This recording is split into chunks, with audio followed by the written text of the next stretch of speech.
Hey G.I. Joe fans, welcome to our last winter in August video where we will be looking at our main man, Sub-Zero. And no, he's not the ninja from Mortal Kombat. Actually, this Sub-Zero actually had his name before Mortal Kombat came out with Sub-Zero. And but let's take a look at Sub-Zero, starting with his file card. It says Winter Operations Specialist, codename Mark Sub-Zero Hebersol. There's a picture of Sub-Zero right there with the G.I. Joe logo. And file name Hebersol Mark. Primary military specialty Gold Weather Operations Inspector. Secondary military specialty Field Artillery. Birthplace is Smithfield, Rhode Island. Once again, another New Englander. Grade is a 02. So I think that makes him a lieutenant. I'm not sure. I'm not good in military grades, so if I'm wrong, put it in the comment sections below.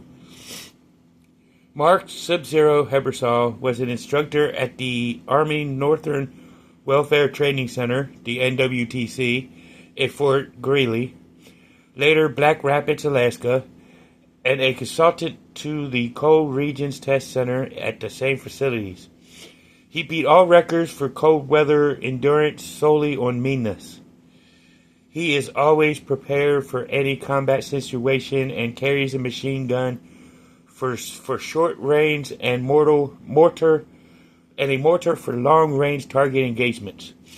He is also known to bring a tranquilizer dart rifle to incapacitate enemies, including any unruly polar bears that cross his path. More on that line later.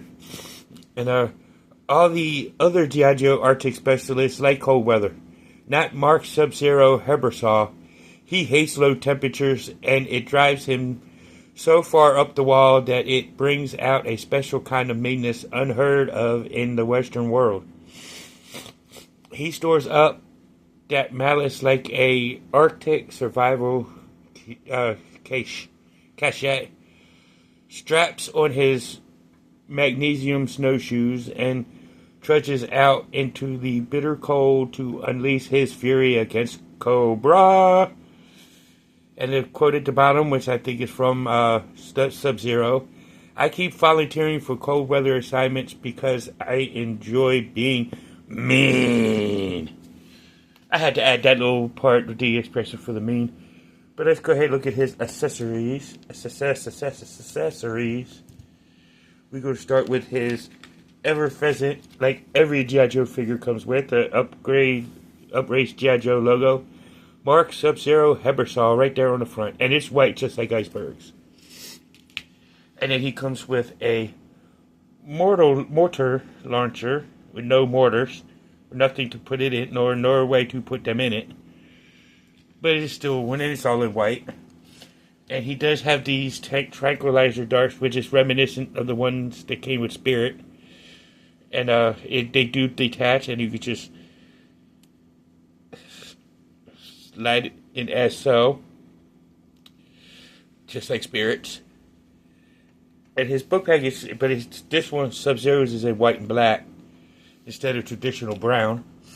And he also comes with this 4-part book bag or backpack set, which just comes with the backpack, which is in white with the blue canteens on it or grenades on it, like Sub-Zero's, or not Sub-Zero's, but Spirit's, with the extra ammo clips, which can actually attach right here to this piece of the backpack. And the backpack has 2 holes which coincide with these pegs right here that you can just set the backpack, and it looks like Spirit's backpack. And he also comes with a hand pistol. He also comes with a pair of grayish snowshoes, but I have them on another Arctic figure that actually did not come with a figure stand. You know, so that way that figure could stand on my display table. Of course, his head does move 360, but his parka top right here kind of overlaps it, so I can't really show the motion of his head. But he's got that mean look on his face. And he's got the blue fur around the top with the white hood, white bulky coat, just like Blizzard did, but a little different style coat, with the G.I. Joe logo right there on his bicep. You know, and the web gear, I guess that's supposed to be the image of where, like, when you have his backpack plugged in. Like that, to make it look like he's actually carrying a book bag. But I'll keep that on. But, of course, he's got the gray gloves, blue is same color blue belt, which has got this holster for his gun that you could just, for his pistol, that you could just sit in like that. And there you go. And of course, his arms got the regular range of motion. Go all the way around. He can bend at the elbow, rotate at the elbow, swivel at the wrist, or mainly at the glove. And of course, he does have the up, crunch, and twist and turn feature, but the coat does kind of hinder it. His legs are on a T-hook, but go about that far due to the coat. Can bend only so far because of the coat. And just like Blizzard, he has just one single knee bend. And his ankle can pivot and can swivel. That's the thing I don't like about these heavy coats. Like I said with Blizzard, it does make the figure less mobile than would any other figure, due to the heavy overcoat. And you could just put his dart rifle right there, tranquilizer dart rifle right there, and here we have Snow Job, or not Snow Job, but Sub-Zero ready to go. Set his mortar launcher right there, or if you wish, he can. Well, I think he could carry it.